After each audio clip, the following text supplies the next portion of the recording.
পাকিস্তানের পরমাণু ও ক্ষেপণাস্ত্র কর্মসূচি নিয়ে কোনো আপোষ করা হবে না বলে জানান প্রধানমন্ত্রী। মার্কিন নিষেধাজ্ঞা উপেক্ষা করে পরমাণু কর্মসূচি চালিয়ে যাওয়ার দৃঢ় অবস্থান ব্যক্ত করেছেন পাকিস্তানের প্রধানমন্ত্রী শেহবাজ শরীফ। তিনি বলেন, পাকিস্তানের পরমাণু ও ক্ষেপণাস্ত্র কর্মসূচি সম্পূর্ণভাবে প্রতিরক্ষামূলক উদ্দেশ্যে এবং এসব নিয়ে কোনো আপোষ করা হবে না। সোমবার পাকিস্তানের সংবাদ মাধ্যম এক্সপ্রেস ট্রিবিউনে প্রকাশিত প্রতিবেদনে বলা হয়েছে, মন্ত্রিসভার এক বৈঠকে শেহবাজ শরীফ মার্কিন নিষেধাজ্ঞার প্রসঙ্গে এসব মন্তব্য করেন। তিনি বলেন, পাকিস্তানের পারমাণবিক কর্মসূচি শুধু দেশের নিরাপত্তা রক্ষার জন্য।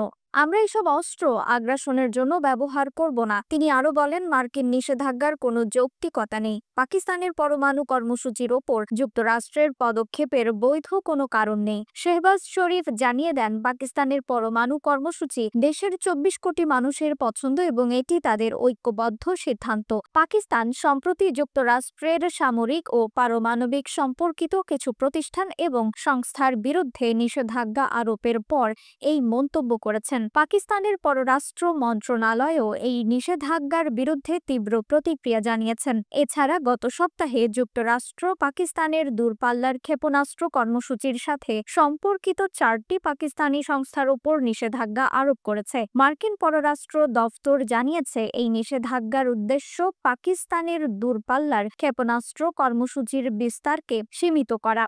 পাকিস্তান এ অভিযোগ অস্বীকার করে এবং যুক্তরাষ্ট্রের দ্বৈত নীতি নিয়ে প্রশ্ন তুলেছে। ইসলামাবাদ বলছে, তাদের পরমাণু ও ক্ষেপণাস্ত্র কর্মসূচি সম্পূর্ণভাবে দেশের নিরাপত্তা নিশ্চিত করার জন্য এবং তা কোনো আগ্রাসনের উদ্দেশ্যে নয়। নিউজ ডেস্ক, রিফাত আরা ইসলাম, ভোরের আকাশ।